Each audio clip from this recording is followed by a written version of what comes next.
3월 26일 살아계신 하나님의 말씀 전도서 3장 12절부터 14절 말씀을 가지고 헛된 마음을 버리고 주 안에서의 삶을 누리라고 하는 저의 말씀드립니다. 세상은 끊임없이 더 많이 더 높이 이걸 자꾸 주장하면서 우리에게 탐욕과 허영을 부채질하지만 성경은 우리에게 전혀 다른 길을 제시합니다.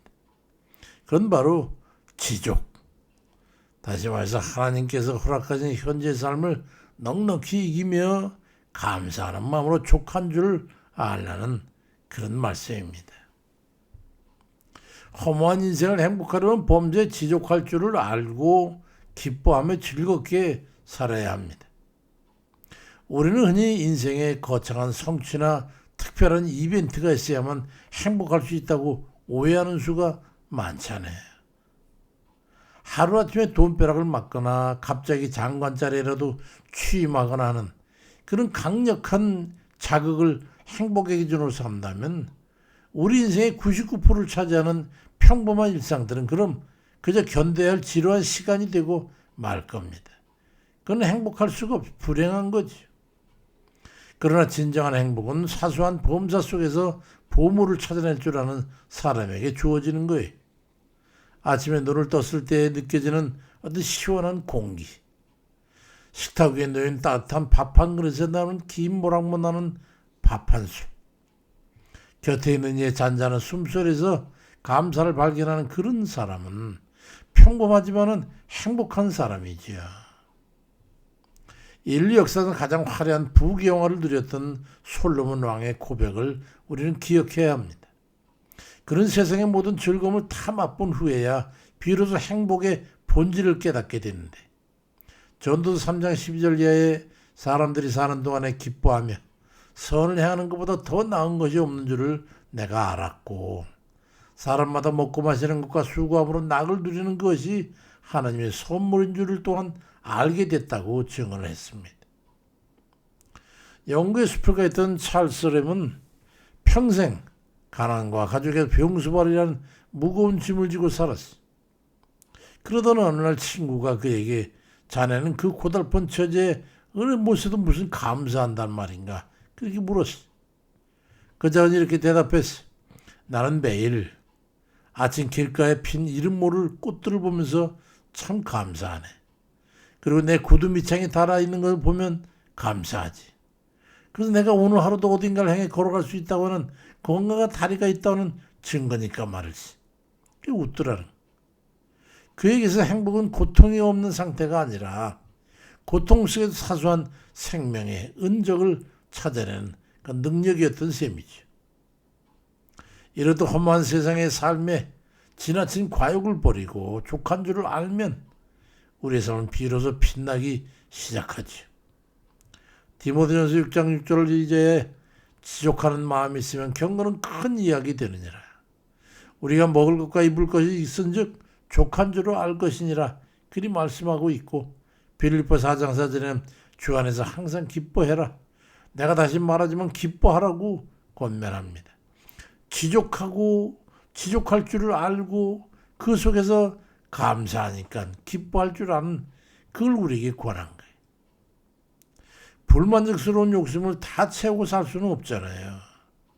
행복을 가로막는 가장 무서운 대악마가 뭔지 아십니까? 바로 욕심이라고 하는 거죠. 욕심 밑빠진 독과 같아서 채우면 채울수록 더 큰 공허로 돌아오게 돼 있어요. 우리는 종종 자신이 누리고 있는 것에 감사하기보다는 남의 손에 들려있는 것을 보면서 번민하지. 이러한 비교와 집착은 우리 영혼을 병들게 하고 소유한 소중한 행복들을 무가치하게 만들어버립니다. 잠시 고개를 돌려서 주위를 살펴보십시오. 거창한 성공이 없어도 우리는 이미 충분히 보유한 그런 사람들 아니겠어요? 집안에서 아내의 다정한 목소리를 들을 수 있고 왕성한 자녀들의 모습을 보고 나를 믿음직하게 바라보는 그 아내의 눈길을 느낄 수 있다면 그것으로 충분하지 않습니까? 사랑하는 사람과 한 식탁에 앉아서 온기를 나눌 수 있는 안식처가 있다면 그것이 바로 우리가 누려야 할 실질적인 평안하며 행복 아니겠어요. 헛된 욕심은 이 따뜻한 안식을 그냥 부족한 것으로 둔갑시켜가지고 우리를 마음과 정신의 방황의 길거리로 우리를 내몰게 되는 거예요. 주님은 우리에게 분명히 경고하십니다. 누가복음 12장 15절에 그들에게 이르시되 삼가 모든 탐심을 물리치라.